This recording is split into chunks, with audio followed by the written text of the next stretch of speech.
Okay, let's see if it works because I always get this error message, but it usually goes through. Mhm. Are you seeing it, Corey?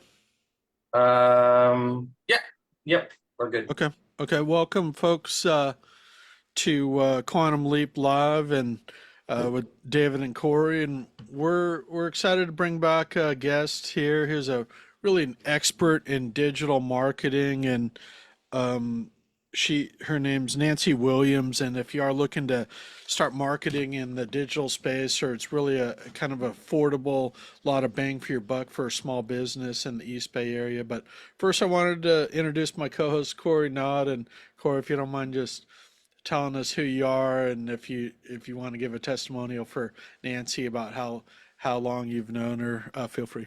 Yeah. Okay, I am Cory Don and co-owner of Take Coaching, doing coaching for partnerships.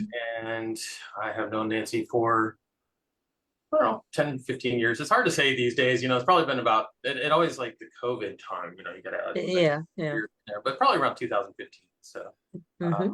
yeah, great member of BNI, great member of the community. And what more can I say? Glad to have you on. Yeah, Thank you. Yeah. as folks will see by the interview for sure.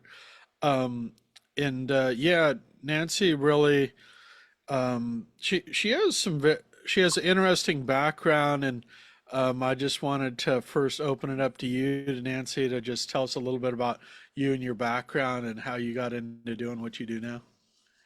Sure. Well, as always, thank you for having me on Quantum Leap. I love being here. I've known you guys both for a while now, and so we always have fun. So I appreciate the time that you spend with me here.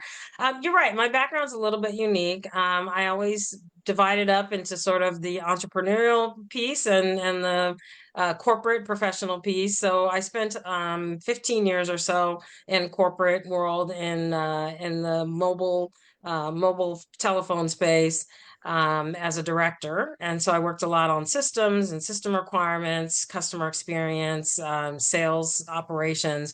So I got a lot of experience from that. But my entrepreneurial spirit started way back. I would say my biggest leap into it was right out of college. I had a partner, he and I owned a independent record label. So I learned a lot about scratching and scraping. And if you know anything about the music industry, it's not an easy one to break into. So I would say I learned a lot of what I know from that experience. And then about 10 years ago when I met Cory, I started a franchise consulting business where I focus on helping women and people of color break into franchising. And as a result of that, I found a really great opportunity in digital marketing to help a lot of small business owners, as you said, get a lot of bang for their buck in running digital campaigns. So that's where I am today. Great, and I know you've been featured in Black Enterprise and wrote some columns, and you're very knowledgeable on business issues, especially franchise issues, but around the East Bay. So if you do talk to Nancy, she can really show you where her your digital marketing fits into kind of the broader scheme of things, which I think is key for marketing to make sure you're getting the right targeting. But I did want to ask you about what kind of how specifically you serve your clients now in terms of what packages you might offer for small business. Like, what is this digital marketing? I know it's something that I say almost 80 or 90% of people need it who don't have it, but this is kind of the opportunity to tell them why, so to speak. Yeah. Sure. Well, first to start off, 3D Digital is a full service creative ad agency. So we do everything from digital campaigns to logo creations, all the way up to shooting 3D loops for businesses that have something sophisticated or a sophisticated story they want to tell in a unique and creative way. So, but my expertise is in what we call hyper digital targeting. And so that is creating a ad campaign that is based on a lot of local criteria. So we can target a demographic for our clients all the way down to a street address, a household, and go as, go as wide as the state. But we usually go somewhere in between there. So we're targeting certain zip codes, residential areas, those sorts of things, in order to really get the client's message across. So we call ourselves sort of website agnostic. We don't look for specific websites to display our clients' ads on. We're looking for where our clients, potential customers, live, surf, play online. So if we have a client that's a dentist, then we're going to be looking for people that are either actively looking for dental care, do any sort of keyword searches on dental care, what their zip code is, where their street address is, and find out if there's an office very close to them, and serve up an offer on anywhere from CNN.com to a local website, such as the Oakland side.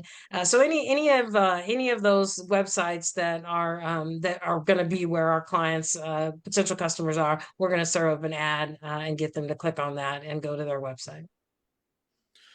Great. And I know we like to talk kind of a lot about, you know, um, businesses on this show, maybe $1 million business or how to take your business from a solopreneur or small business to a bigger business. And I just really see this as the big gap to where people are afraid to make that jump, that they need more clients, they need to get comfortable with some type of online paid marketing. So I was just going to ask you about the digital marketing needs for small business. So, like what they're doing now without this service and what that service could potentially do for them. Sure. I think the biggest mistake that small businesses make is that they know enough to be dangerous, but they don't know enough to be good, right? So they're reading up on how Google Ads work and they think they can nail it. They can do it on their own, and they set aside a budget for it, and they think they can manage it on the back end. The problem is that, Google owns the platform. They know the algorithms. They are there to make money, and they can change those requirements or characteristics or criteria anytime they'd like, right? So unless you are doing this full time and understand how that can change on a weekly, monthly basis, you're basically spending your marketing thinking that you're hitting the right demographic, but you may not be. So that's first off. Second of all, if you don't have a marketing background, you're not going to understand the some of the results that you're getting and how to improve those results, because you don't really know what you're reading. So I would say spending money in places that you think are good, but aren't working with an expert to tell you whether that is the case or not. And this is where sort of my background in franchising comes in. And one of the things that most people understand is how diligent franchisors are in requiring their franchisees spend a certain amount of money every single month on marketing. And that's why they're able to stay so front and center and top of mind with the public, is that they understand the importance of that. So I would say that what 3D can offer is that, each of our clients always gets an assigned project manager. And so therefore you're working with someone has an expertise in digital marketing. They're going to interview you in the beginning. They're going to really nail down what you're trying to do and, what type of client you're trying to acquire. And then the other thing is, the other two things I think are great is they're actually monitoring the campaign on the back end almost real time. So they can adjust the campaign if certain keywords are working better than others. And then ultimately, you're also be getting monthly reporting that they can go through with you. It's a simple read, but they can certainly walk you through it as well. So again, I think it's easy to say, oh, I can market on my own. I know how to work social media, but it takes a lot more than that. And again, also just sending your money to Google and not really understanding how that works is basically wasting your marketing budget. Yeah, thank you. And I'm going to turn it over to Corey, and we may come back with a wild card question that Corey is also welcome to ask as well. So, Well, yeah. So, what gets you excited about this? Yeah, what gets me excited is, Dave mentioned a little bit, or you did, about the COVID times, right? Uh, So, I really got started, or I got really got into more digital marketing during COVID times, because what I was noticing is a lot of local small businesses here in Oakland, where we are, they were failing, and not just because we were in COVID, because there were certainly some businesses that were extremely successful during COVID, but again, it was those that were marketing themselves, those that were telling people we're here. People had money to spend during COVID, but if you weren't top of mind, they weren't going to be spending with you. So it got me excited because I could offer a product that was affordable, and could really get into the areas that these business owners really needed to be. So, very excited working with healthcare professionals that, had to slow down from COVID. And one in particular, we drove traffic up 3 times their normal website traffic, just by running these types of campaigns that were targeting their demographics and bringing them to their websites to offer them some services. Yeah, I think one of the biggest mistakes people make is just thinking that you set up a website, it's like hanging out your shingle and people will come, and yet it's not even a very visible shingle, right? Sure, sure, It sure. may show up on Google, it may not, but third page is, nowhere. Yeah, yeah, and again, from my franchising background, I am managing franchise development in the US here for Ben and Jerry's. And that's one of the things that we tell candidates all the time. Ben and Jerry's is a huge brand, a worldwide brand, worth, more than you can imagine. And you can't just open a store and think, think that people are just going to come in because they love Chunky Monkey or Jerry Garcia. We all love those things, but you are still going to have to be out there marketing, part of your community. And again, I think that more small businesses really need those tools. Um, how do you see the AI changing this? So now that Google is like every time you ask something, it's coming up in AI, and whether you want it or not. And of course, there's Yeah, also kind of Bing is becoming maybe more prominent. I don't know. It's Explorer is actually turning out to be a pretty decent, not Explorer, Edge is sure. turning out to be a pretty decent browser. Yeah, I think AI just happens to be one of those another tool in the toolkit, right? Right. I think there are a lot of kinks that still need to be worked out. I think all of us know, particularly, I can highlight one aspect of AI that, hasn't been such a great upside, which is catering to the needs of minority, and people of color. And getting those questions answered, because AI is only as smart as what you feed it, right? So you have to feed it the right information to get what you need. So again, we use it as a tool. I think business owners can use it as a tool, but I think it's just one more tool in the toolkit.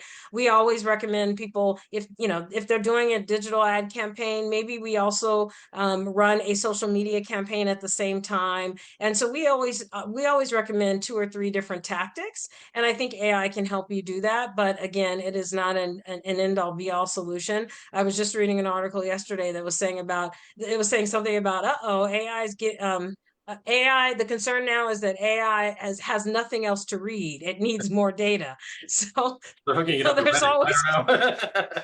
there's always going to be some kind of, what do we do next? So again, it's a great tool, and it's gonna develop into really a great industry that's going to get us leaps and bounds in things like medicine and all of that. But there's still the basics that you got to do to make your business successful. Well, I agree. I was just thinking in terms of the local search. I mean, to give an example, our BNI former chapter president, when we found out we were not going to be able to stay at our current venue, Hmm, he just hmm. went online and asked ChatGPT. He says, "Can you find me somewhere local that we can meet?" And it Sure. turned up the church, and it's been a great spot. So I thought that was interesting that now we can use AI to basically kind of do a local business search for us. Yeah. Yeah, no, I agree, but let's I mean, the Chat GPT is good, but you could have probably also done that search. It may have taken a little bit more It would digging, have. Yeah. Yeah. prior to AI, right? You would have found it though. So that's why I said it's an enhancement of what we have, and it may be a little bit Oh, quicker. totally. Yeah. Yeah, maybe a little bit quicker, but again, a tool in the toolbox that we're going to keep discovering. And again, we use it at 3D Digital and to help enhance what we do. But it's more to come on that for sure. Oh yeah, yeah. I think it actually would enhance what you do in terms of, but also people might need to actually give you more information, right? To be a little more effective. So I was Yeah, just sure, curious about that. sure. So who is your ideal client? We heard health. Well, yeah, again, because of my background, I would say my ideal client is typically a franchise because they have already been mandated that they have to have a budget, right? And it's Right. always, you always want to work with clients that have a Point. budget set aside and they understand the importance of that. However, saying that, I also would love to work with clients, independent clients, non-franchise clients that have multiple locations, Mhm. because it's a great way to triangulate. If you have a couple of offices, you can hit a certain area, a certain demographic, and you can point them to any of those offices for service, which is really, really nice. And then you can also it works for your ROI because you can split up the cost, right, between more than one location. So I would say franchises, multi-unit independent businesses, but also businesses that are looking to grow, like Dave mentioned earlier. In order to get to the next level, you're going to need to do something like increase your marketing, Right. right? Increase your exposure. So if you have one law office or one dental office and you want to grow to more in the area, that's when a digital ad campaign can work really well, because you're going to be advertising that new office opening, and maybe for the first 10 people that respond to that ad and agree to book an appointment at that new office, you can offer them something. So those are really the clients that I like to work with. The in terms of the sectors, we do work with a lot of home improvement, health and wellness. Those are all really great clients for us.